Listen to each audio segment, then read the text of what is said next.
तो जब श्री देवहूति जी को अनुभव हुआ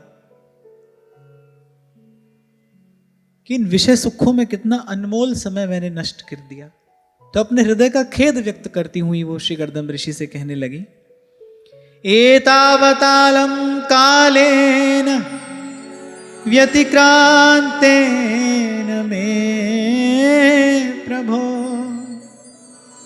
इंद्रियार्थ प्रसंगेन परित्यक्त परात्मनः।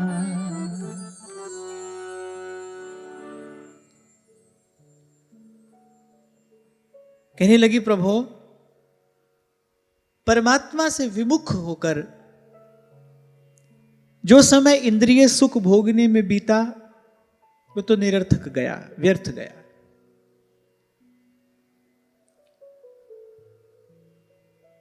और ये तो भाई सबको स्वीकार करना चाहिए कि किसी भी क्षति की पूर्ति संभव है, पर समय की जो क्षति होती है उसकी पूर्ति संभव नहीं है। जो क्षण गया वो तो किसी भी प्रकार से लौट कर आने वाला नहीं है। इसलिए महापुरुष सावधान करने के लिए कहते हैं, रे मन सोया क्या करे, जाग। किसको जागने के लिए कह रहे हैं? मन को। किस निद्रा से जागने के लिए कह रहे हैं? मोह निद्रा से। कह रहे रे मन सोया क्या करे, जाग जपो भगवान। अरे एक एक तव श्वास का 3 लोक नहीं दान। श्वास श्वास से नाम सिमर, वृथा श्वास मत खो। ना जाने इस श्वास का फिर आवन हो न हो। श्री ध्रुवदास जी तो कहते हैं वृंदावन वास की विधि क्या है, बस के वृंदा विपिन में। पहले अगर श्री जी की कृपा से इतना बानक बन गया, आपको वृंदावन का वास मिल गया। आप देखो पुराणों में कैसी महिमा धाम के वास की है कि एक रात्रि वास करने का यहां कैसा फल है। और आपको हमको कृपा से श्री जी ने अपने घर में थोड़ी सी जगह दे दी, थोड़ा सा स्थान दे दिया। कह रहे यदि श्री जी की कृपा से ऐसा बानक बन गया है तो बसिके वृंदा विपिन में फिर इतनो बड़ो सयान। युगल चरण के भजन बिन निमिष न दीजै जान। फिर एक भी क्षण ऐसे जाने न देना, एक भी श्वास ऐसे जाने न देना। सब कुछ आपसे ही तो है, आप हैं तो सब कुछ है।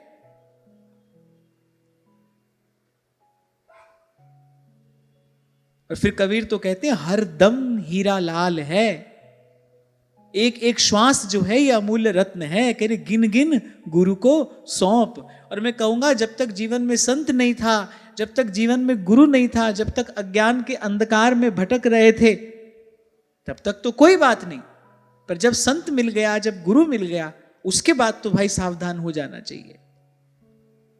कभी नहीं भूलिए एक एक तब श्वास का 3 लोक नहीं दान। समय की क्षतिपूर्ति असंभव है। यथासंभव प्रयास तो यही करना चाहिए, समय की क्षति ना हो। मैं तो फिर कहूंगा आपसे, कुछ भी बनता बिगड़ता हो बनने बिगड़ने दीजिए। वो तो काल चक्र चल रहा है, उसमें आपका मेरा क्या प्रयास है, क्या पुरुषार्थ है। भगवान ने जो जीवन या अवसर जिस कार्य की पूर्ति के लिए दिया, उस कार्य को पूरा करने में लगिए। कह नानक बिन हरि भजन, कह नानक बिन हरि भजन, जीवन कोने काम, जीवन कोने काम। और फिर देखो सब करके वो सब सुख भोग कर भी देवहूति खड़ी तो वहीं की वहीं है। आप देखो भीतर तो वही अतृप्ति है, भीतर तो वही अभाव है। सब कुछ कर लेने के बाद उल्टे हुआ क्या, थोड़ा खेद और बढ़ गया, इस बात की ग्लानि और बढ़ गई कि भाई हमने इतना समय ऐसे ही व्यर्थ गंवा दिया।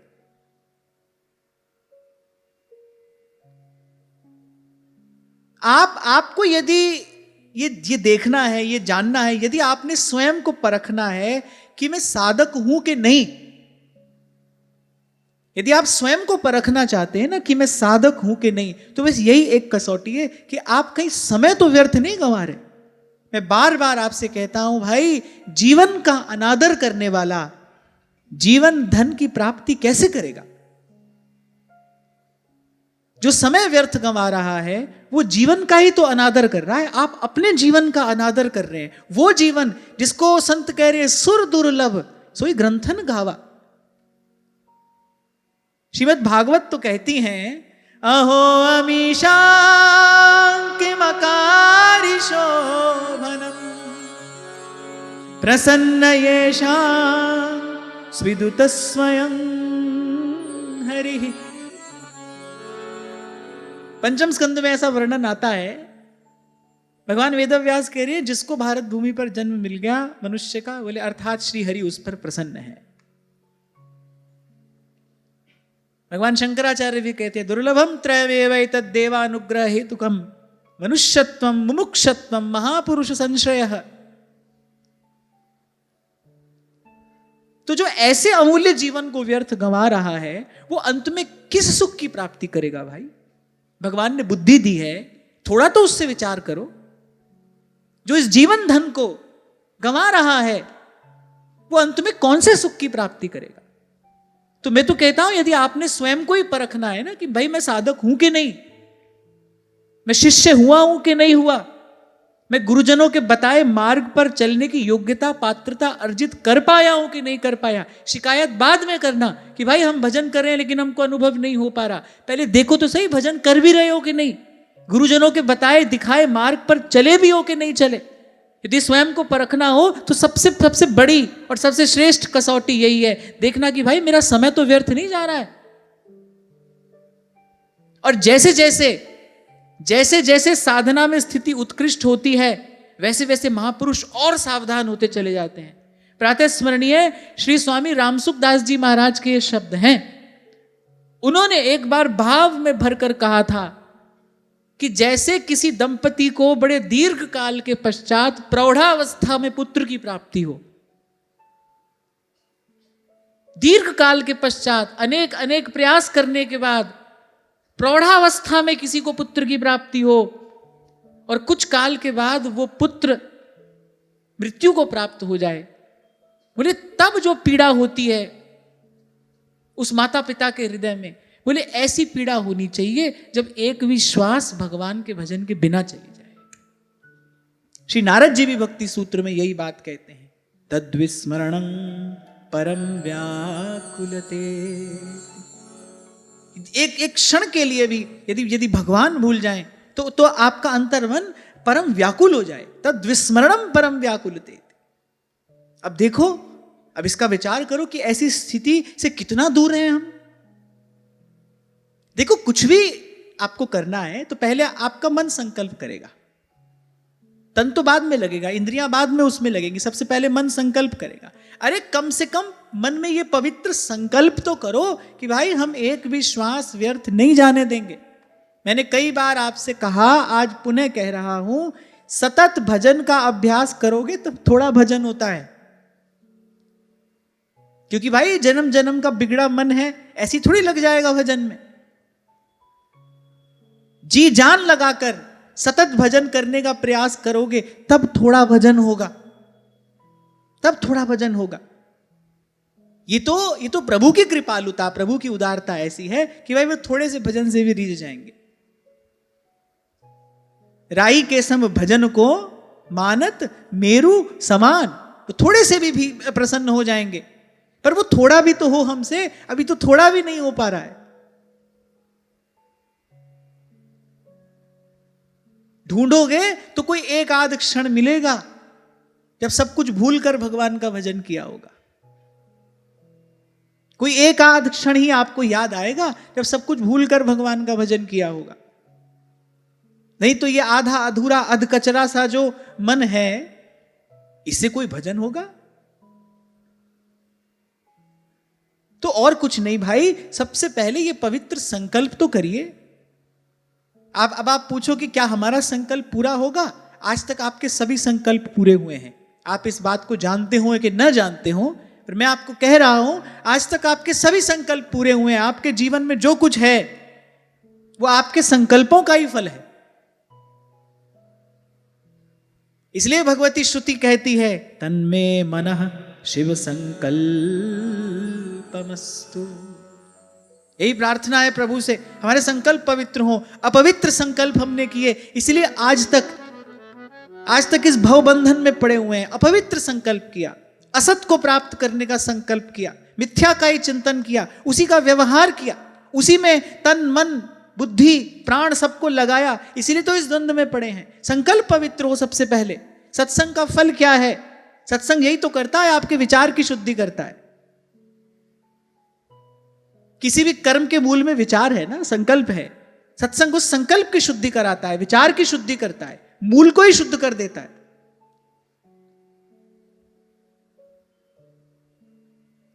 और फिर यहां से हमको सीखने को मिल रहा है।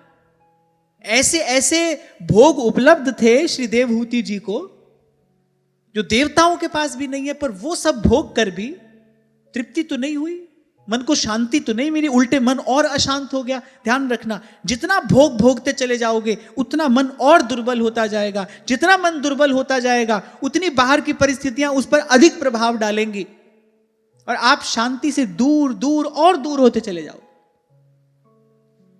अच्छी बात तो यही है, संतों की बात मान लो। थोड़ा सा समय है, इस भूल में ना पड़ना कि भाई हम तो स्वयं ही देखेंगे कि महाराज जो बात कह रहे हैं वो ठीक है कि नहीं। हम तो आप ही अनुभव करके देखेंगे तभी मानेंगे। ये तो ऐसा ही हुआ कि कोई व्यक्ति कह रहा है भाई यहां मत जाना, गड्ढा है, गिर पड़ोगे, और वो कहते हैं नहीं भाई मैं तो गिर कर ही देखूंगा, तुम्हारी बात क्यों मानूंगा। तो अच्छी बात तो यही है, संत की बात मान लीजिए।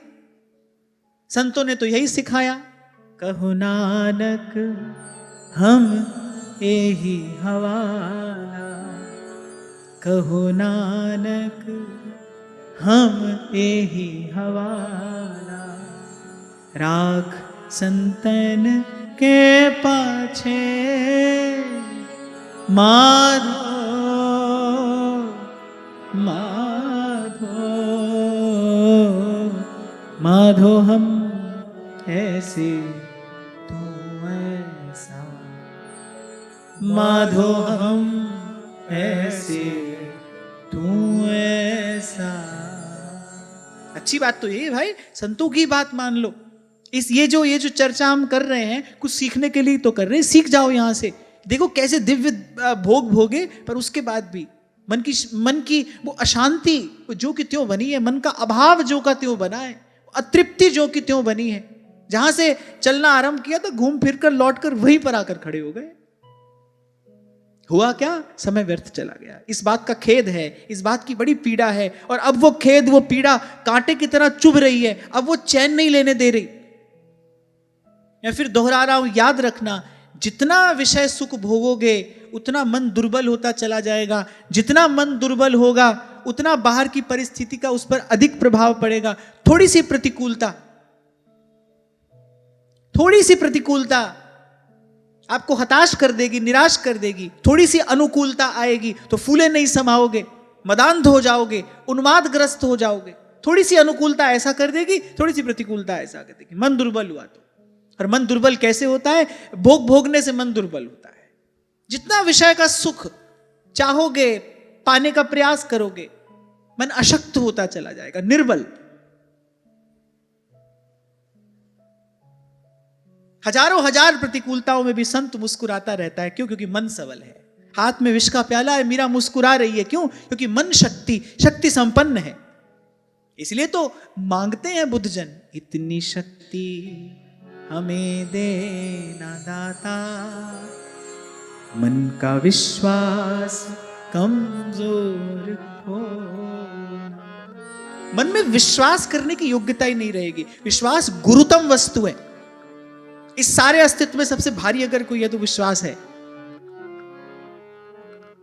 भगवान के विश्वास पर भक्त मृत्यु को जीत लेता है। विश्वास से बड़ा कुछ नहीं है। भक्ति का प्राण विश्वास है। मन विश्वास के योग्य नहीं रह जाएगा, क्योंकि विश्वास गुरुतम वस्तु है। मन उसको उठा नहीं पाएगा।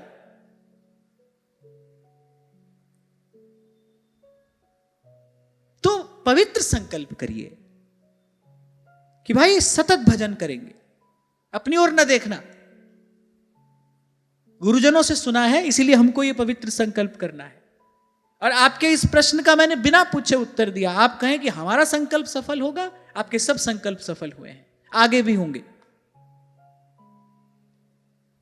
आपके जीवन में जो है वो आप ही के संकल्प हैं। आपने चाहा था कभी तो आपको मिला।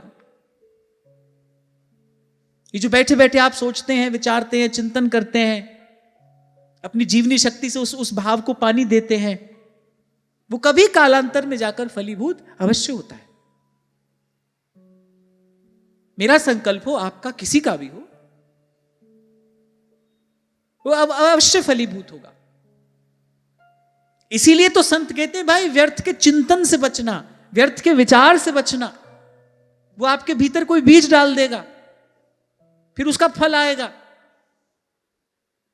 इसी संस्कृति में उलझे रहना पड़ेगा। तभी तो ऋषि मुनि यही प्रार्थना कर रहे हैं, तन में मनः शिव संकल्प वस्तु। तो उन्होंने कहा परमात्मा से विमुख रहकर मैंने ये इंद्रिय सुख भोगा। और कल यहीं पर हमने चर्चा को विराम दिया था। ये भी नहीं भूलना, जब जब विषय का सुख भोग रहे हो तब तक समझना भगवान से विमुख होकर ही भोग रहे हो। और प्रभु से दूर जाकर आज तक किसको सुख मिला है भाई? कौन सुख पाएगा? सुख निधान तो भगवान है, सुख स्वरूप तो भगवान है, सुख सागर तो भगवान है। उनसे दूर जाकर जीव कौन सा सुख पाएगा? यही तो भगवान की माया है। इसी को तो माया से मोहित होना कहते हैं। जब जीव सच्चे सुख के सागर को छोड़कर और इस दुख सिंधु में भटकता है, यही भगवान की माया है। तभी ध्रुवदास जी कह रहे हैं, पाए रतन चीन्हो नहीं। आगे, ये माया श्री कृष्ण की मोयो सब संसार। इतनी बात तो समझ लेना कि भाई भगवान से दूर होकर कोई सुख नहीं है, प्रभु से विमुख होकर कौन सा सुख है। व्यास राधिका रमन बिन कहूं न पायो सुख। आह, डारन डारन मैं फिरो पातन पातन दुख। जहां हाथ डाला वहीं पर दुख, वहीं पर पीड़ा, वहीं पर क्लेश। व्यास राधिका रमण बिन कहूं न पायो सुख। थक हार कर फिर संत आते हैं सुख सागर की शरण में। दीनानाथ अब बारी तुम्हारी, दीनानाथ अब बारी तुम्हारी। तो भाई जहां खड़े हो वहीं से मुख कर लो प्रभु की ओर। अब जो गया सो गया, अब जो हाथ में है उसी को संभालो। यहां देखो सब अवस्था के लोग बैठे हैं, ये नन्हे नन्हे बालक भी बैठे हैं, और वहां दूर मुझे दिखाई पड़ रहा है वृद्धजन भी यहां बैठे हैं। सभी अवस्थाओं के लोग तो यहां बैठे हैं। तो जो जहां है बस वहीं से प्रभु के सन्मुख हो जाइए। कोई बात नहीं, जो गया सो गया। अब उसका तो भाई कोई समाधान है नहीं। जो व्यर्थ गया उससे केवल इतना ही तो सीखा जा सकता है कि वो आगे ना हो। जो भूल हुई है उससे इतना ही तो सीखा जा सकता है कि वो भूल दोहराई ना जाए। और मैं तो ये भी कहूंगा आपसे, भूल होना इतनी बड़ी हानि नहीं है, भूल से ना सीखना ये बहुत बड़ी हानि है। आपने भूल किया, आप सीखे नहीं। आपने गलती की और आपने उस गलती को सुधारा नहीं, ये बड़ी हानि है। गलती हो गई कोई बात नहीं, पर आपने गलती सुधारी नहीं कि ये तो हानि है, ये मनुष्य का लक्षण नहीं है। भूल तो मनुष्य से होती आई है, होती रहेगी। जीव से भूल का हो जाना बड़ा स्वाभाविक है। क्यों? क्योंकि वो अपूर्ण है, वो मायाबद्ध है। भूल हो जाए कोई बात नहीं, पर आप भूल से कुछ सीख नहीं रहे, आप भूल सुधार नहीं रहे, ये बड़ी हानि है। इसलिए मैंने कहा कि हर अवस्था का व्यक्ति यहां पर बैठा है, कोई बात नहीं, जो गया सो गया। अब जहां खड़े हैं वहीं से प्रभु के सन्मुख हो जाइए। आज यहां से ये पवित्र संकल्प करके जाना, वृंदावन धाम है और ऐसी पावन ये बेला है, संत भगवंत यहां पर विराजमान है, इनकी सन्निधि में ये पवित्र संकल्प करना। मांगिए प्रभु से, अब प्रभु कृपा करहु एहि भांति,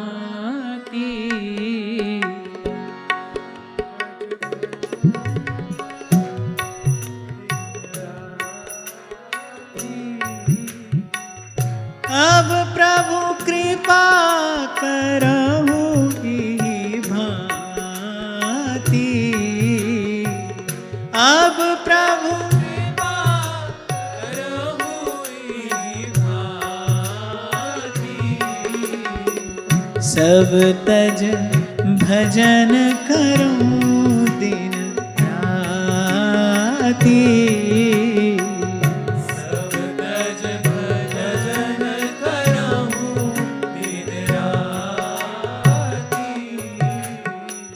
और एक बार कहने से नहीं सुनेंगे भगवान। ये बात ठाकुर जी से कहोगे, एक बार में नहीं सुनेंगे वो। क्यों नहीं सुनेंगे बताओ? क्यों नहीं सुनेंगे?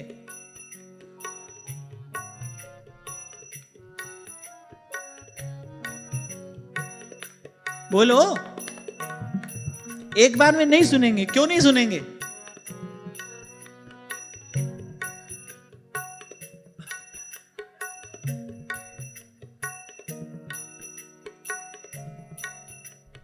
सब कुछ मैं ही बताऊं?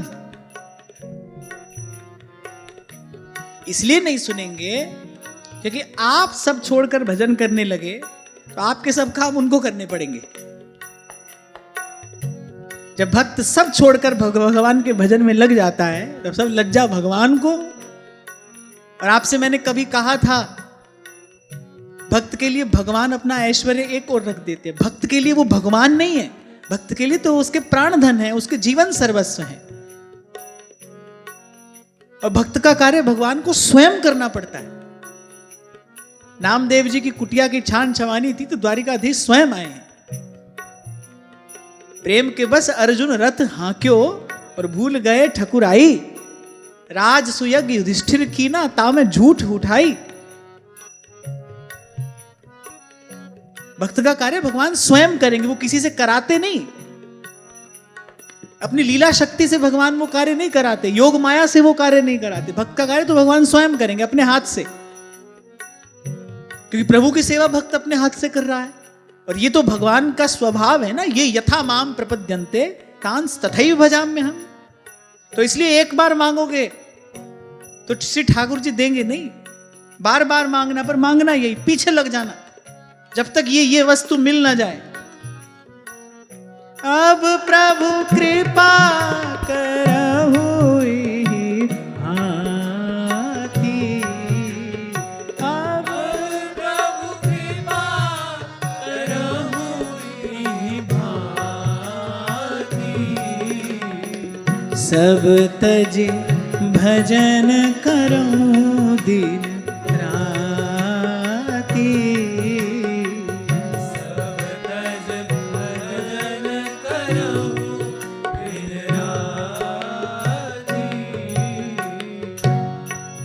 अच्छा। और श्री गोस्वामी जी ने ये बात प्रभु से ही क्यों कही? क्योंकि ये प्रभु ही दे सकते हैं।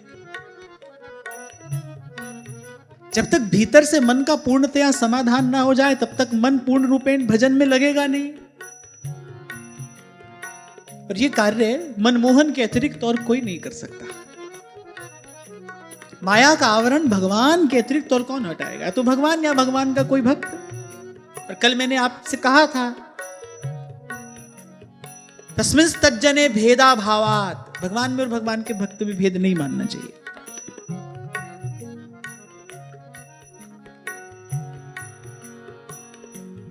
और संत भी कह रहे हैं, राम जाप दे आनंद महान, मिले उसे जिसे दे भगवान। भजन करने वाले संतों का ही अनुभव है, तुद पावे ता नाम जपावे, सुख तेरा दित्ता रहिए। सब संत यही बात कह रहे हैं, प्रभु ये कार्य तो आपके ही बनाए बनेगा, हमारी हरि तुम ही सो सुधरेगी। तो प्रभु से मांगने योग्य वस्तु तो ये है, और एक बार नहीं बार बार वर मांगी हूं। अब प्रभु कृपा करहु विभाति, अब प्रभु कृपा करहु विभाति, सब तज भजन करऊं दिन राति, सब तज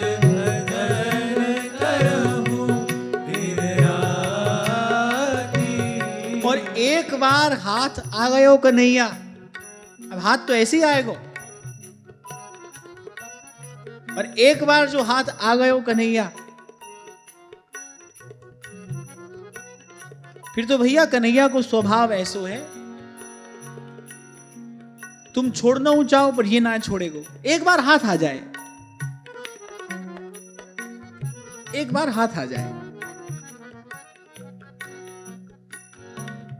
और हाथ आने की विधि यही है, सब तज भजिए नंद कुमार, और भजे ते काज सरे नहीं, मिटे न जग जंजार, सब तज भजिए नंद कुमार।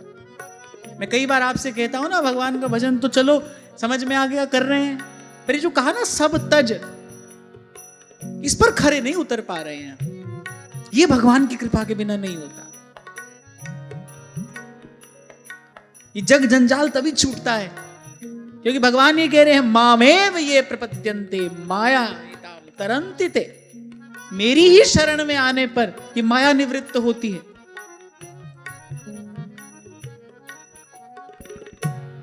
तो फिर लगे रहो पंक्ति में, गाते रहो, कभी तो दीन दयाल के भनक पड़ेगी कान। अब प्रभु कृपा करहु विभाति,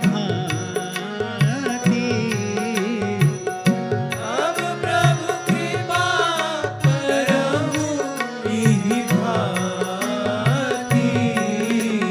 सब तज भजन करऊं दिन राति, सब तज भजन करहूं दिन राति, सब तज भजन करऊं दिन राति, सब तज भजन करहूं दिन राति।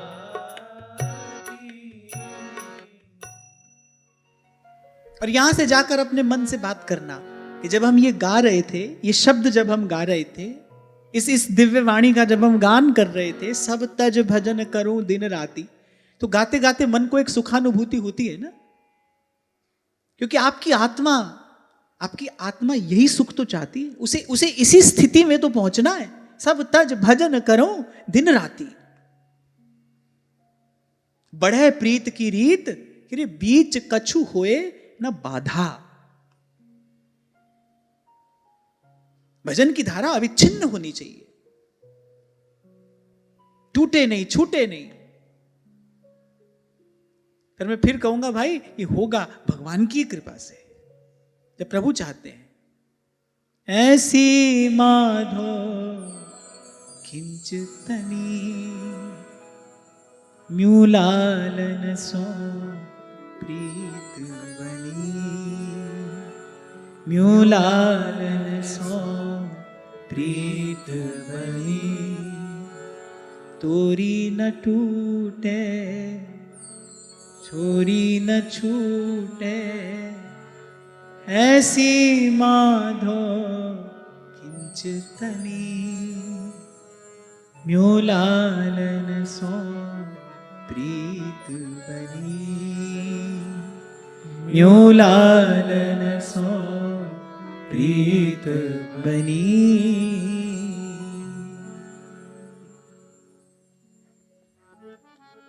इंद्रियार्थेषु सज्जन्त्या प्रसंगस्त्वयि मे कृतः अजानन्त्या परं भावं तथाप्यस्त्वभयाय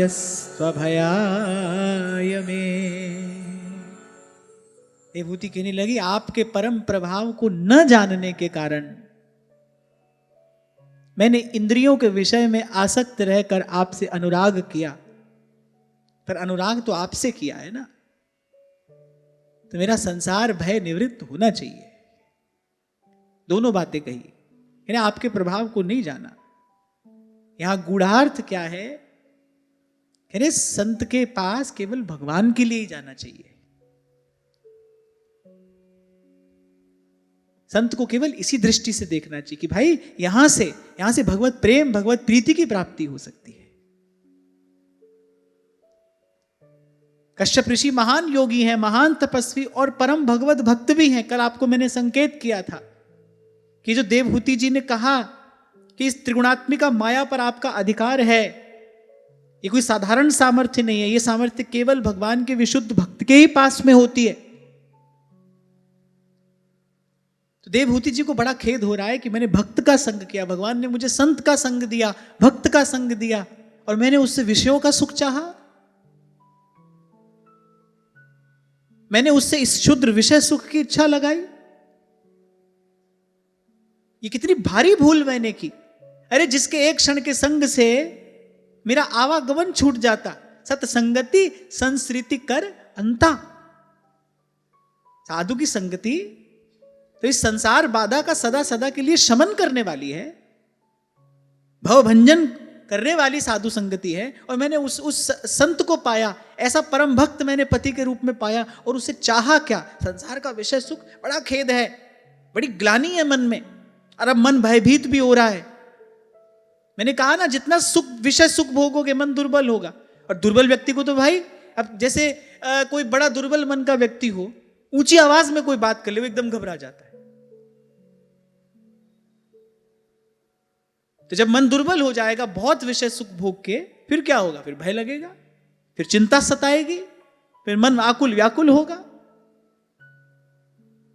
ये जो लगा रहता है व्यक्ति जीवन भर, पहले धन कमाता है, संपत्ति अर्जित करता है, फिर संबंध बनाता है, फिर उन संबंधों का निर्वाह करते करते पच मर जाता है, और अंत में देखो चिंता से, भय से, खेद से ग्रस्त होकर, तप्त होकर, जर्जर घर के ही किसी कोने में, जिस घर का कभी स्वामी था उसी घर के किसी कोने में किसी शैया पर पड़ा होता है। तो कई वर्षों से आपसे कहता हूं, अरे कभी अपने आप से पूछना चाहिए, ये जो दुर्लभ मानव देह है, या ऐसे भय और चिंता से व्याकुल होकर मरने के लिए दिया था भगवान ने? इसके लिए मिला था ये जीवन? ऐसे हाय हाय करते करते मर जाना, इसके लिए ये जीवन है, इसके लिए इसकी इतनी महिमा है। अरे भूल तभी तो सुधरेगी जब पहले अपनी भूल को स्वीकार करोगे। हाँ भाई, हमसे भूल हुई। यहां माता देवहूति अपनी भूल स्वीकार कर रही हैं कि हमसे ये भूल हो गई, हमको आपका संग दिया था भगवान ने, आप मुझे पति के रूप में मिले और मैंने चाहा आपसे विषय का सुख। तो यहां गूढ़ार्थ है ये कि भाई संत भक्त का संग किस लिए किया जाना चाहिए। केवल विशुद्ध भगवान की प्रीति, हमारा विश्वास बढ़े, हमारी भजन की इच्छा बढ़े।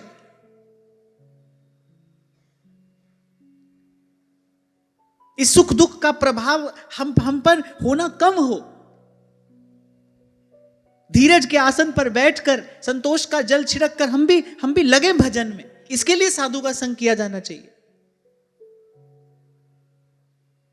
और मैं तो बार बार कहता आया हूं भाई, आज फिर आपसे कह रहा हूं, आप व्यर्थ ही आशा लगाए हो किसी से, भाई कोई हमको आशीर्वाद देगा और हमारा इस संसार का काम बन जाएगा। ऐसा कुछ नहीं होता है भाई, ऐसा कुछ नहीं होता है, कुछ भी नहीं होता है ऐसा।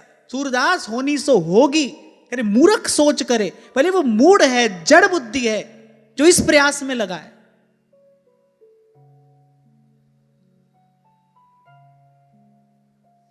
कबीर तो यहां तक कहते रामकृष्ण ते को बड़ा जिन धार्यो ब्रह्मंड, पर तिन्हू को यहां होत है देह धरे का दंड। यहां बिठानी पड़ेगी ये बात कि भाई ये जो हमारा व्यवहार है, जो हमारा व्यवहारिक जीवन है, ये जो शरीर संसार है, तो भाई प्रारब्ध से चल रहा है। संत मिला, गुरु मिला, तो भाई उससे तो क्या क्या प्राप्त करना है। अब प्रभु कृपा करहु भांति, सब तज भजन करो दिन राति। कह हित कीजे साधु संगति सो, जावे कलमश जी को, मन का कलुष छूटे, मन निर्मल हो। जैसे मैंने कहा ना, बार बार प्रभु से यही कहना चाहिए, सब तज भजन करूं दिन राति। ऐसे संत से क्या कहना चाहिए?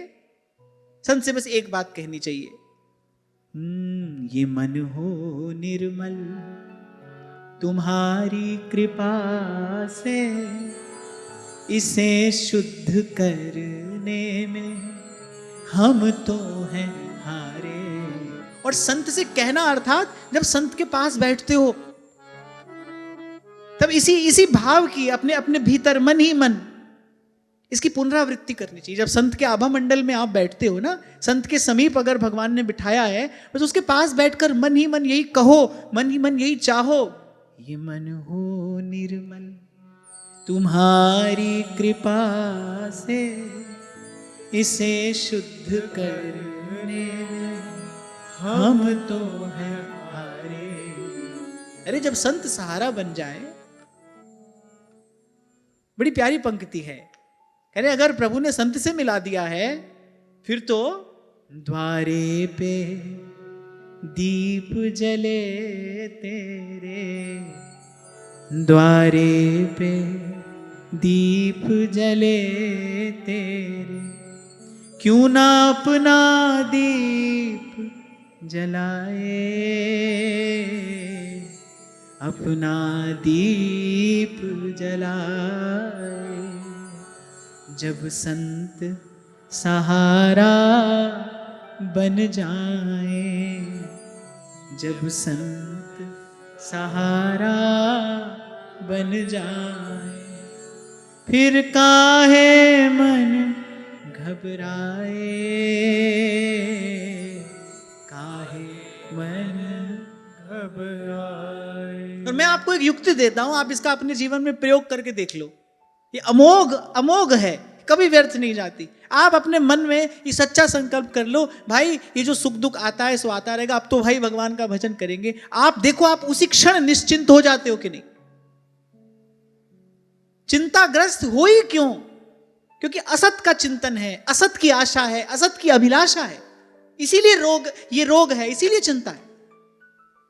सच्चे हृदय से इस संकल्प को कर लीजिए, धर लीजिए अपने मन में, भाई ये जो सुख दुख आता है ये आता जाता रहेगा, इसके लिए कुछ नहीं कहेंगे, सह लेंगे, क्योंकि अपना ही डाला हुआ बीज है भाई, अब फल के रूप में आ रहा है हमारे पास, इसके लिए किसको दोष देना है। अब भगवान का भजन करेंगे।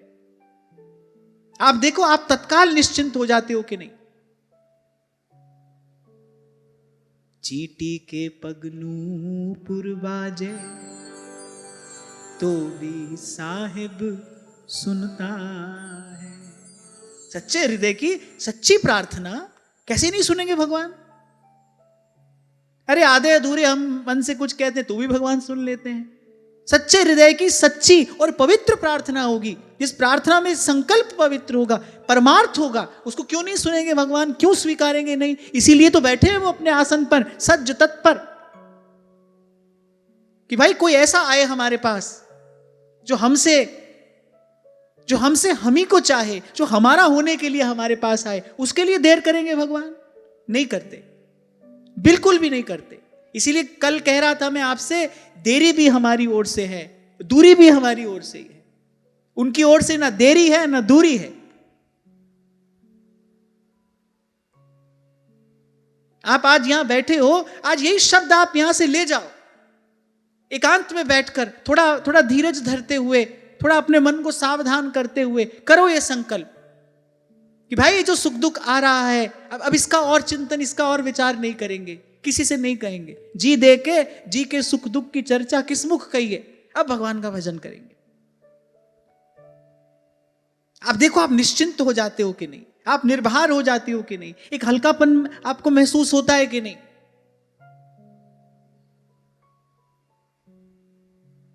सही रास्ते पे चलने वाला गलत ठिकाने कैसे पहुंचेगा भाई, और गलत मार्ग पे चलने वाला सही स्थान पे कैसे पहुंचेगा।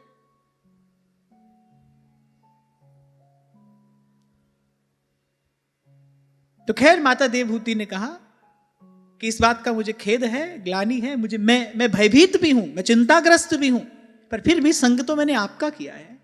और बड़ा सुंदर श्लोक है, संगो यह संसृतेर हेतु रसत्सु विहितो धिया स एव साधु सुकृतो निसंगत्वाय कल्पते। कह रहे हैं जैसे असत पुरुषों का संग संसार बंधन का कारण होता है, वही संग यदि सत्पुरुष का किया जाए, भले ही अज्ञान पूर्वक किया जाए, क्योंकि वस्तु शक्ति को ज्ञान की अपेक्षा नहीं होती। आपने किसी सच्चे संत का संग किया, जाने किया कि अनजाने किया, प्रसाद तो मिलेगा। और ऐसे ही किसी असत पुरुष का संग किया है, अनजाने किया या जानबूझकर, तो उसका परिणाम भी आएगा। उसका परिणाम क्या है, बोले संसार बंधन। यहां असत पुरुष किसे कहा गया है, जिसकी वृत्ति असत में लगी। असत माने मिथ्या, नाशवान, जो मर मिट जाने वाला है, जिसकी वृत्ति सदा उसी में लगी है, उसे कहते हैं असत पुरुष का संग। इसलिए मुझे एक छोटी सी बात यह भी कहनी है, साधक को तो व्यवहार करते समय अतिशय सावधान रहने की आवश्यकता है। ऐसा नहीं है कि कुसंग केवल बाहर ही होता है, कभी कभी अपने घर में भी कुसंग होता है। अब किसी के भीतर जाकर भाई उसका मन चित्त परिवर्तित कर देने की सामर्थ्य तो हमारी है नहीं, वो तो हम कर नहीं सकते। प्रारब्ध से मान लो भाई कोई घर में ही ऐसा व्यक्ति है जो बड़ा बहिर्मुखी है, इसकी वृत्ति बड़ी बहिर्मुखी है, अब क्या करोगे, उसके पास भी रहना है।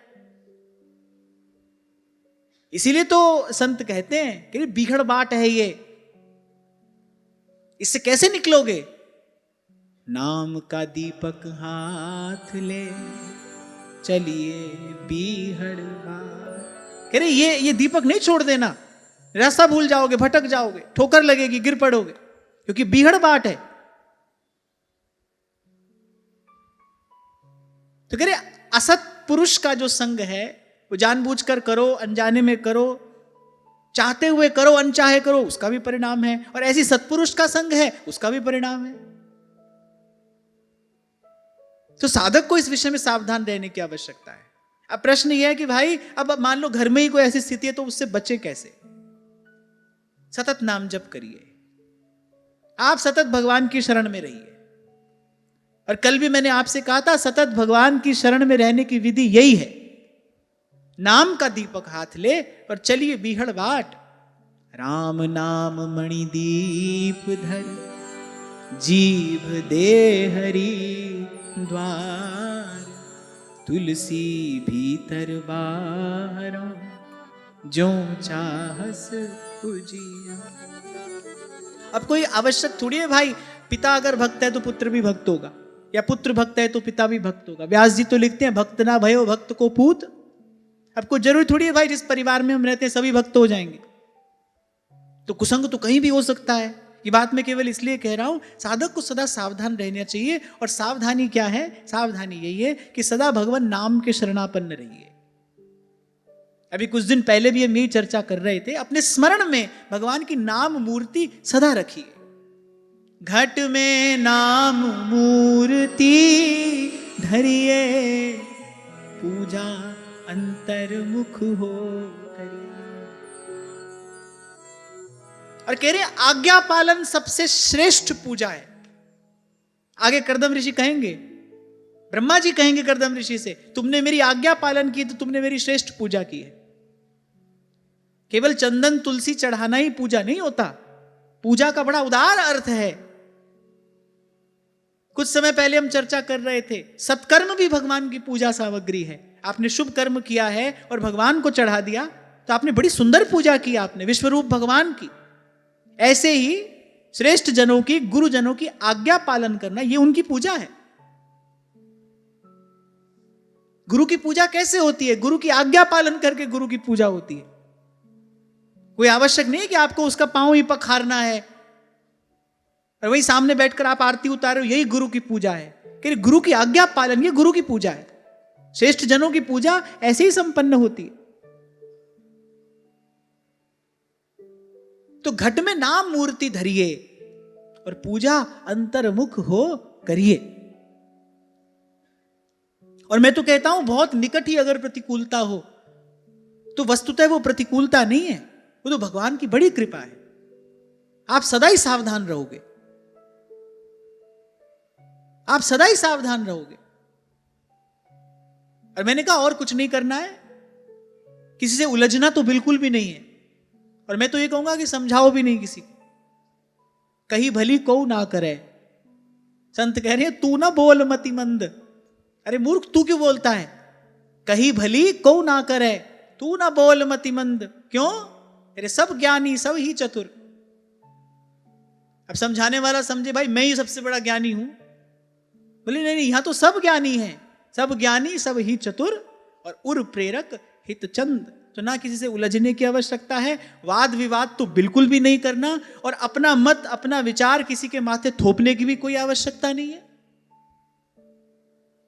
सबकी अपनी अपनी यात्रा है, सब अपने अपने रास्ते चलेंगे, चलते आए हैं, आगे भी चलेंगे। तो नदी नाव संजोग हैं, थोड़ी देर के लिए कोई आपको मिला है, थोड़ी देर पहले नहीं था, थोड़ी देर बाद नहीं रहेगा। क्यों उलझते हो? न तन से उलझना है, ना मन से, ना विचार से। इसको कहते हैं पूजा अंतर्मुख हो करिए। घट में नाम मूर्ति धरिए और पूजा अंतर्मुख हो करिए। और कह रहे इस विधि पूजा संपन्न होने पर प्रसाद मिलता है। देवता की पूजा पूरी हो जाती है जब, तो प्रसाद मिलता है ना। तो कह रहे इस विधि सच्चिदानंद की पूजा संपन्न होने पर प्रसाद मिलता है। क्या प्रसाद मिलता है? गगन में आवाज हो रही झीली झीली, गगन में आवाज हो रही झीली झीली। सुनता है गुरु ज्ञानी, सुनता है गुरु ज्ञानी, सुनता है गुरु ज्ञानी, सुनता है गुरु ज्ञानी, सुनता है गुरु ज्ञानी। गगन में आवाज हो रही झीनी झीनी, गगन में आवाज हो रही झीनी झीनी, गगन में आवाज हो रही झीनी झीनी, गगन में आवाज हो रही झीनी झीनी। सुनता है गुरु ज्ञानी, सुनता है गुरु ज्ञानी, सुनता है गुरु ज्ञानी। गगन में आवाज हो रही धीमी, गगन में आवाज हो रही धीमी, गगन में आवाज हो रही धीमी। कहत कबीर सुनो भाई साधो, कहत कबीर सुनो भाई साधो, कहत कबीर सुनो भाई साधो, कहत कबीर सुनो भाई साधो। जाए अगम की वाणी गगन में आवाज हो रही धीमी, गगन में आवाज हो रही धीमी। बाबा फरीद तो एक स्थान पर कहते कि रे ना मस्जिद दी ना मंदिर दी, अरे कोई गल सुनावे अंदर दी। अभी कुछ दिन पहले भी मैं आपसे कह रहा था भाई समाधान तो भीतर से ही प्राप्त होगा। भूलना नहीं इस बात को। ये बाहर जो भी किया जा रहा है ये भीतर की यात्रा आरंभ करने के लिए किया जा रहा है। जब उस नाम की गूंज आपको घट भीतर सुनाई पड़ेगी, तब उस हर्ष, उस उल्लास, उस आनंद की प्राप्ति होगी। तब वो सुख मिलेगा जिसको पाकर नानक कहते हैं सुख पाया रहम तेरी सुख पाया। जब भीतर वो गूंज सुनाई पड़ेगी। इसलिए यहां रहना है, ना किसी से उलझना है, ना किसी से कुछ कहना है, बस घट में नाम मूर्ति धरिए। गुरु ने आपके कर्ण रंध्रों से, आपके हृदय मंदिर में वो नाम मूर्ति ही तो प्रतिष्ठित की है। उसने कान में जो आपको नाम सुनाया है ना, उसने आपके हृदय मंदिर पे नाम मूर्ति की प्रेम प्रतिष्ठा ही तो की है। जिस दिन दीक्षा होती है उस दिन मन मंदिर बन जाता है, और जब कोई स्थान मंदिर बन जाता है, वहां देव विग्रह प्रतिष्ठित हो जाता है, तो वहां नियम से पूजा होनी चाहिए, ये शास्त्र की आज्ञा है। ऐसे जिस दिन दीक्षा हुई, गुरु ने हृदय मंदिर में नाम मूर्ति प्रतिष्ठित की, अब उसके बाद पूजा नियम से होनी चाहिए। और उस नाम मूर्ति की पूजा की विधि क्या है? घट में नाम मूर्ति धरिए और बस पूजा अंतर्मुख हो करिए, सांस सांस से नाम सिमर।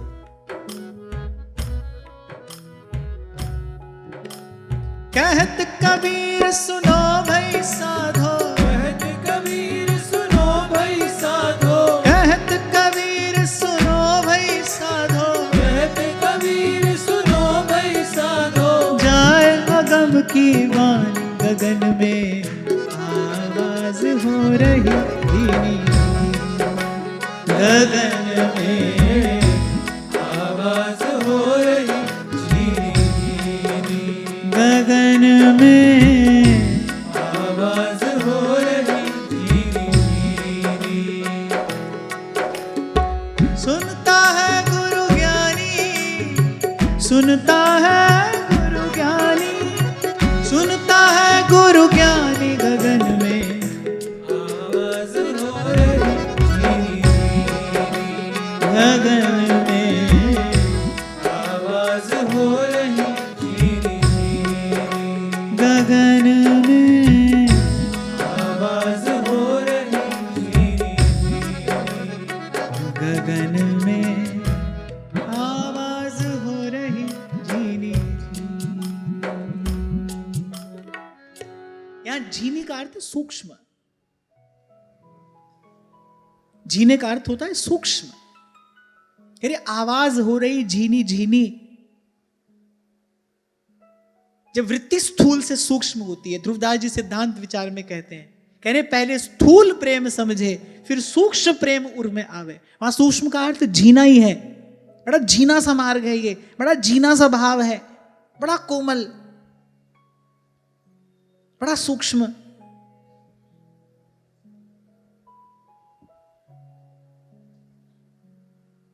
तो श्री देवभूति जी ने कहा भाई संग तो आपका ही किया है, और आपके संग का अंतिम परिणाम ये संसार का भय तो नहीं होना चाहिए।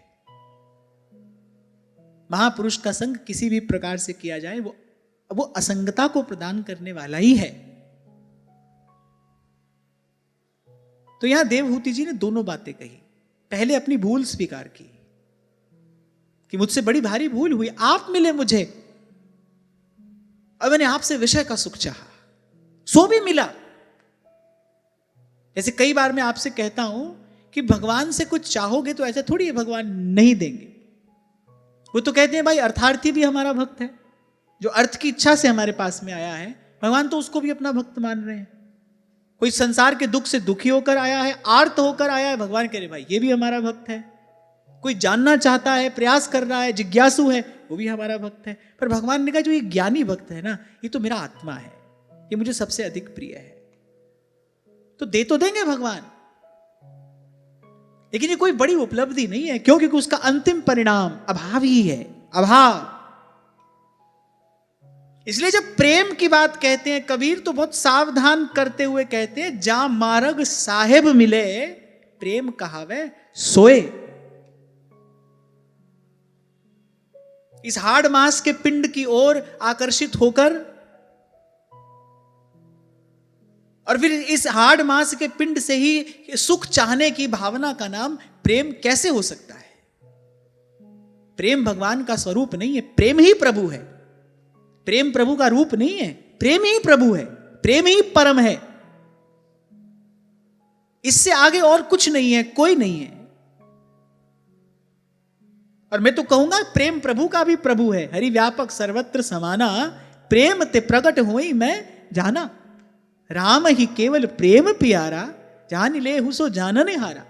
वो तो प्रभु का भी प्रभु है, सर्वतंत्र स्वतंत्र ईश्वर को बांध लेने वाला है। तो ऐसे किसी मैले कुचैले भाव को प्रेम कैसे कहा जा सकता है भाई? इसलिए सावधान किया संतों ने, जा मार्ग साहेब मिले, प्रेम कहावे सोए।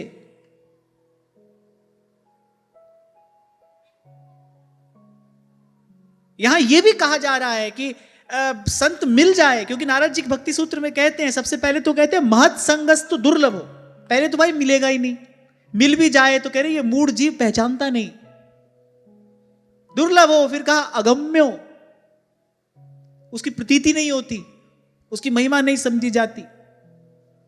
क्योंकि यदि आप चेतना के किसी ऐसे धरातल पर पड़े हैं, खड़े हैं, जहां आपको विषय सुखी सर्वश्रेष्ठ प्रतीत होता है, तो भाई सब कहते ही हैं जैसी दृष्टि वैसी सृष्टि, जैसी आपकी दृष्टि होगी वैसा ही आपको सब दिखाई पड़ेगा। आप संत को भी उसी दृष्टि से देखोगे।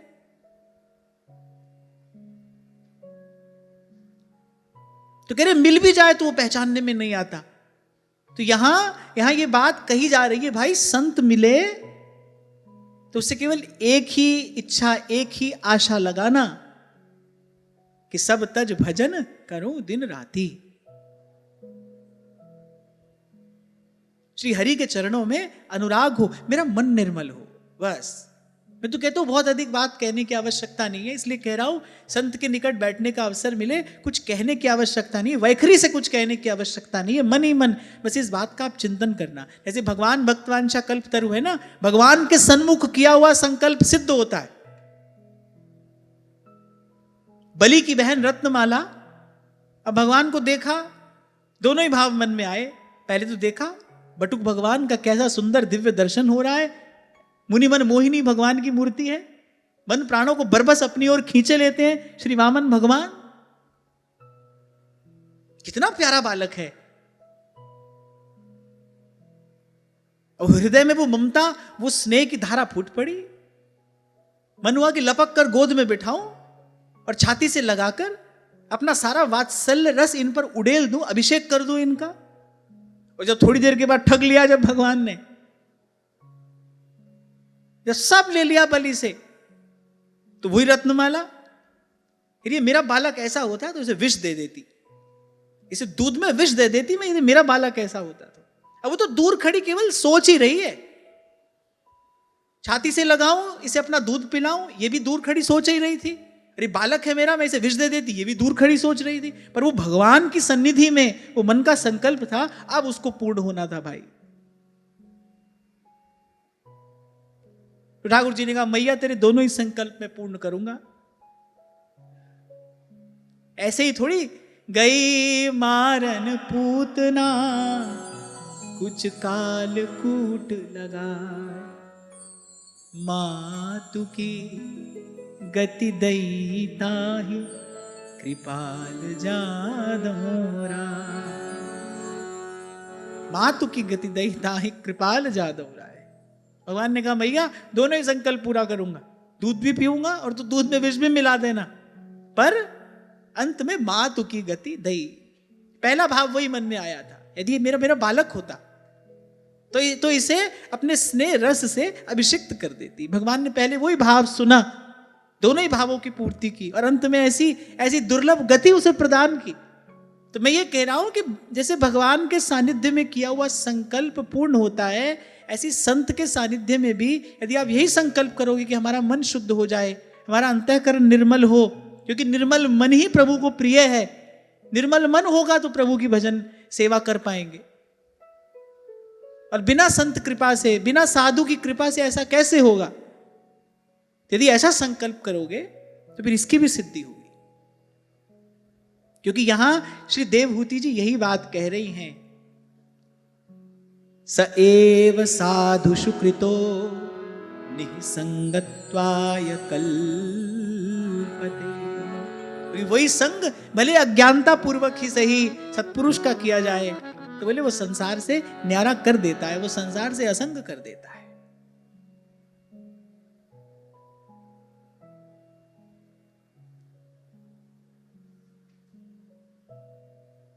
नेह यत् कर्म धर्माय न विरागाय कल्पते न तीर्थ पद सेवायै जीवन्नपि मृतो हि सह।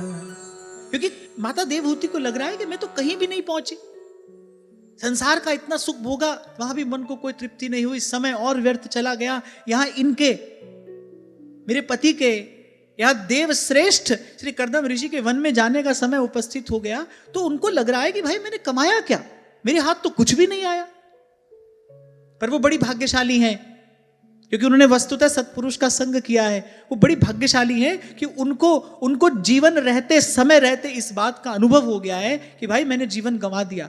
हम आपको हमको तो ये अनुभव भी कहाँ होता है, उसी में लगे हैं, उसे पिसे पिसाए को पीस रहे हैं। इस बात का अनुभव भी कहाँ होता है कि हमारा जीवन व्यर्थ जा रहा है, होता ही नहीं।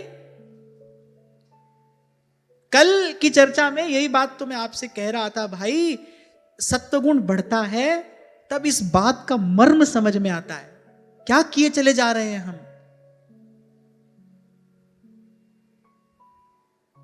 विषय में लगी बुद्धि, संशयात्मिका बुद्धि, ओछी बुद्धि तो इस बात का विचार भी नहीं कर पाती, भाई कब से भटक रहे थे, क्या प्रभु ने बानक बनाया भ्रम भूल में भटकते, और उदय हुए जब भाग और मिला अचानक गुरु मुझे लगी लगन की लाग। क्या प्रभु ने बानक बनाया और मुझे संत मिला, मुझे गुरु मिला। अरे संशयात्मिका बुद्धि तो इतना विचार ही नहीं कर पाती। जो स्थूल में असत में लगी बुद्धि है वो इतना चिंतन नहीं कर पाएगी। इसके लिए सूक्ष्म बुद्धि चाहिए, निश्चयात्मिका बुद्धि चाहिए। तो ये तो बड़ी बड़ी भाग्यशालिनी है क्योंकि सत्पुरुष का संग किया है। अच्छा, एक और बात मुझे यहां कहनी है कि जब अनेक अनेक वर्षों तक विहार किया श्री कर्दम ऋषि के साथ, तो माता देवहूति असावधान थी, कर्दम ऋषि नहीं। वो तो सावधान ही थे, वो तो विवाह करने से पहले भी सावधान थे कि भाई पिता की आज्ञा है, विवाह करेंगे पर इसी में फंस कर नहीं रह जाएंगे, भजन भगवान का ही करेंगे। थोड़े से काल के लिए मैं रहूंगा, जब तक संतान उत्पन्न होगी तब तक रहूंगा, उसके बाद वन में जाकर भगवान का भजन करूंगा। भाई प्रिय तो मुझे भगवान ही है, सार वस्तु तो भगवान ही है, कि मनुष्य का जीवन तो भगवत भजन के लिए ही मिला है, अंतिम गति तो वही होनी चाहिए। तभी कई बार आपसे मैंने कहा भाई संसार के प्रति कर्तव्य भी है, पर ऐसा नहीं कि वृद्धावस्था आ गई आप उसी में उलझे हो, निकलने का प्रयास भी नहीं कर रहे। मैं तो कहता हूं आज का समय ऐसा है, संतान का विवाह हो जाए बस, उसके बाद आपको वानप्रस्थ हो जाना चाहिए, फिर न रहिए घर में, फिर कहीं तीर्थ में जाकर गुरुजनों की संतजनों की शरण में रहकर और फिर बिखरे हुए मन को समेटने का अभ्यास आरंभ करिए। लगते लगते मन लगता है, थोड़ा सा जीवन है, रोगों का घर, व्याधि मंदिर ये शरीर है, तो बस संतान का विवाह हो जाए तो उसके बाद निकल जाएंगे। अब ये मत सोचो कि भाई नाती पोते का कब मुख देखने को मिलेगा।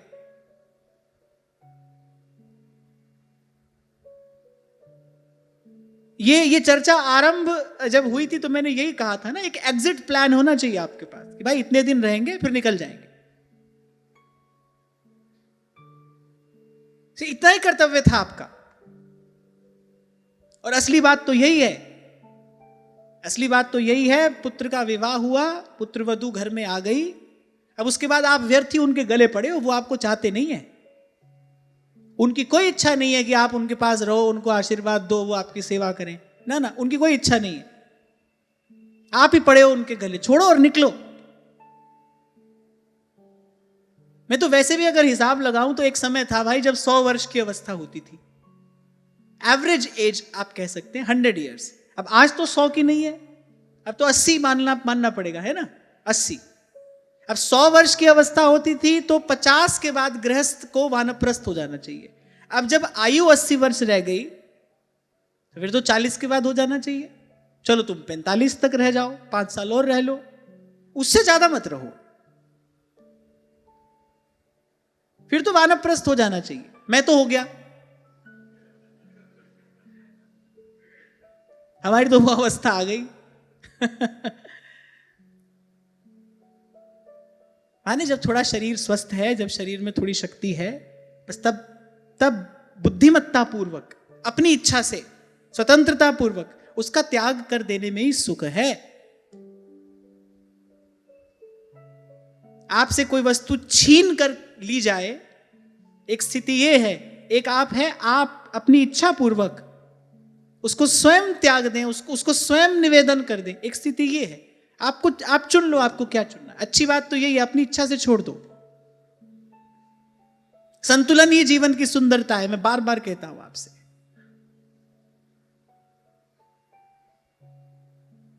और नहीं तो कम से कम फिर इतना तो अभ्यास अवश्य करना चाहिए भाई, जितने दिन वृंदावन में कथा होगी उतने दिन वृंदावन में रहेंगे, बाकी घर में रह लेंगे। इतना तो फिर जरूरी करना चाहिए। पर ये मैं उनके लिए कह रहा हूं जिनकी वानप्रस्थ की अवस्था आ गई है, यानी संतान का विवाह हो गया है, ये बात मैं उनके लिए कह रहा हूं। उससे कम वाले तो भाई जैसी आपकी रुचि हो, जितना आपके पास समय हो, अनुकूलता हो। हाँ, इतना मैं जरूर कहता हूं भाई, महीना में 3 दिन जरूर आकर रहना चाहिए। 30 दिन होते हैं, बड़े लोग कहते हैं कि अपनी संपत्ति का दशांश सत्कर्म में लगाना चाहिए। मैं कहता हूं ये जीवन ही संपत्ति है, इसका दशांश लगाइए। महीना में 3 दिन तो जरूर आना चाहिए। तो यहां माता देवहूति ने कहा कि संसार में जिस पुरुष के कर्म से ना तो धर्म का संपादन होता है, ना वैराग्य ही उत्पन्न होता है, और ना ही भगवान की सेवा संपन्न होती है, बोले वो तो जीता ही मुर्दे के समान है। इत व्यवहार न उत परमारथ, बीच ही बीच जू जन्म गमा। न कर्म सधा, न धर्म, न कुछ ज्ञान प्राप्त किया, न संसार से वैराग्य हुआ, न भगवान की कुछ सेवा की। अरे किया क्या? माता देवहूति को यही तो लग रहा है कि मेरे हाथ तो कुछ भी नहीं आया। इतने जीवन के इतने वर्ष मैंने उन शुद्र भोगों को भोगने में बिता दिए, उसका परिणाम क्या है? मेरे मन में बड़ा खेद है, अशांति है, मन बड़ा अशांत हो गया है, ग्लानि है मन में कि क्यों किया मैंने ऐसा। बुरा काम करो तो आपकी अंतरात्मा आपको उस ग्लानि का अनुभव कराती है। आप सुनो न सुनो, मानो न मानो, पर आपकी अंतरात्मा कहती है ठीक नहीं हुआ। जितना पर पीड़न पाप है, आत्म पीड़न भी उतना ही बड़ा पाप है। अपनी आत्मा को सताते हो ना जब आप अनुचित करके, वो भी बहुत बड़ा पाप ही तो है। तो उनको लगा कि मुझसे तो पाप हुआ, मैंने आत्म पीड़न किया। और फिर कहा साहं भगवतो नूनं वंचिता मायया दृढ़ं, यत्त्वां विमुक्तिदं प्राप्य न मुमुक्षेय बंधना। बहुत व्याकुल होकर कह रही है कि मैं भगवान की माया से ठगी गई, भगवान की माया ने मुझे ठग लिया। आपसे कुछ और मांगना चाहिए था और मैं कुछ और मांग बैठी। अवश्य ही मैं भगवान की माया से ठगी गई, जो आप जैसे मुक्तिदाता पतिदेव को पाकर भी मैंने संसार बंधन से छूटने की इच्छा नहीं की। आज जहां से चर्चा आरंभ हुई, यही आपसे कह रहा हूं ना, पवित्र संकल्प करिए भाई, हमको संसार से मुक्त होना है, इसी में नहीं पड़े रहना है। आपका संकल्प फलीभूत होगा। प्रकृति आपको आपके संकल्प के अनुरूप उत्तर देती है। किसी को क्या मिलता है, किसी को क्या मिलता है, ऐसा क्यों होता है? प्रकृति आपको आपके संकल्प के अनुरूप उत्तर देती है, और उस संकल्प की शुद्धि सत्संगति से होती है। किताब पढ़कर नहीं होगी, केवल तीर्थ में जाने से भी नहीं होगी। संकल्प की शुद्धि सत्संगति का प्रसाद है। जावे कलमश जी को, मैला कुचैला मन होगा तो मैले कुचैले संकल्प होंगे। जैसा जल हो कूप में, वैसा ही तो बाहर आए।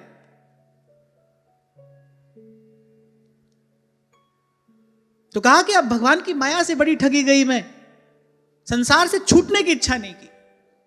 संसार मांगा आपसे, यद्यपि मुझे वो भी मिला, पर यहां एक प्रकार से माता देवहूति कह रही है, भाई मेरे अनुभव से आप सब ये शिक्षा लेना, देवताओं को भी दुर्लभ भोग मैंने भोगे, पर अंत में मेरा मन अशांत है, मुझे शांति नहीं मिली, मुझे तृप्ति नहीं मिली। और जैसा थोड़ी देर पहले मैंने आपसे कहा, भाई बुद्धिमान तो वही है,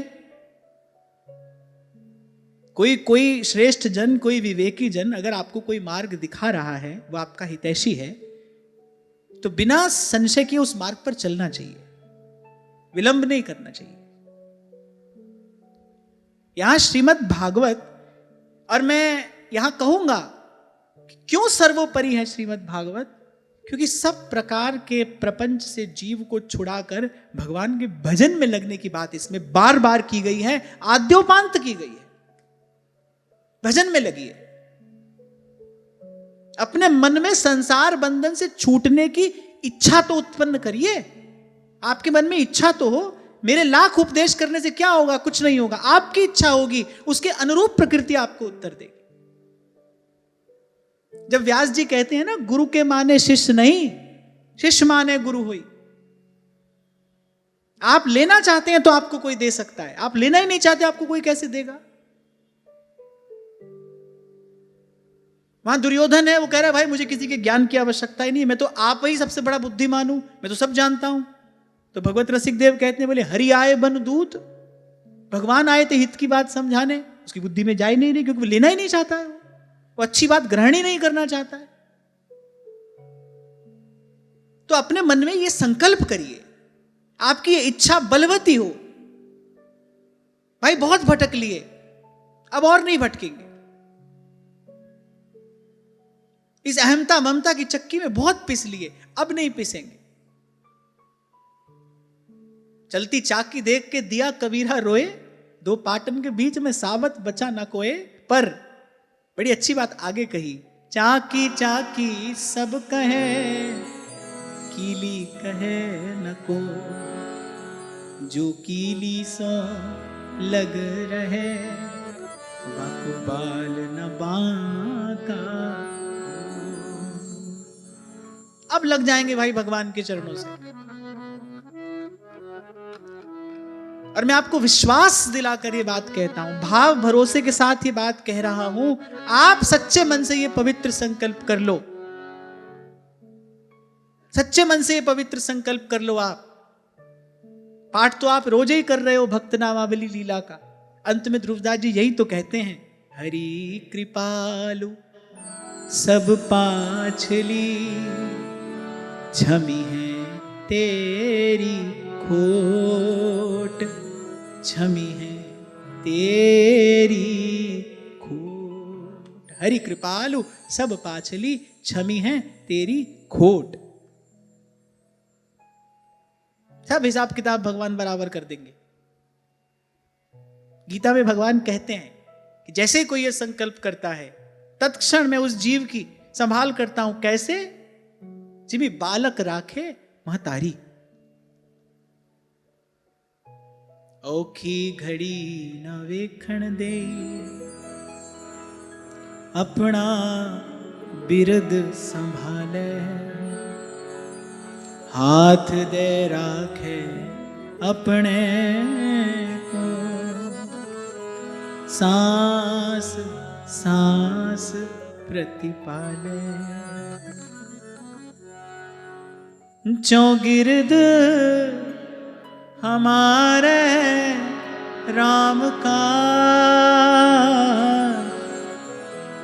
दुख लगे ना पाए, तत्ती वाव न लगई, आर ब्रह्म सरनाई, तत्ती वाव न लगई, पार ब्रह्म शरणाई। बड़ी सुंदर बात महाराज कह रहे हैं, सबना गल्ला समर्थ स्वामी, सो क्यों मनो विसारे। रे मन मेरे तू सदा रहो हर नाल, हर नाल रहो तू मन मेरे, दुख सब विसार।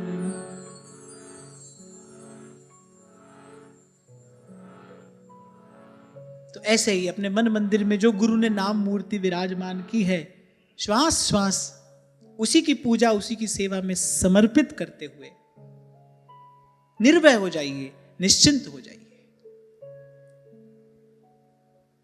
आज की वार्ता ही श्री जी के चरणों में निवेदन करता हूं।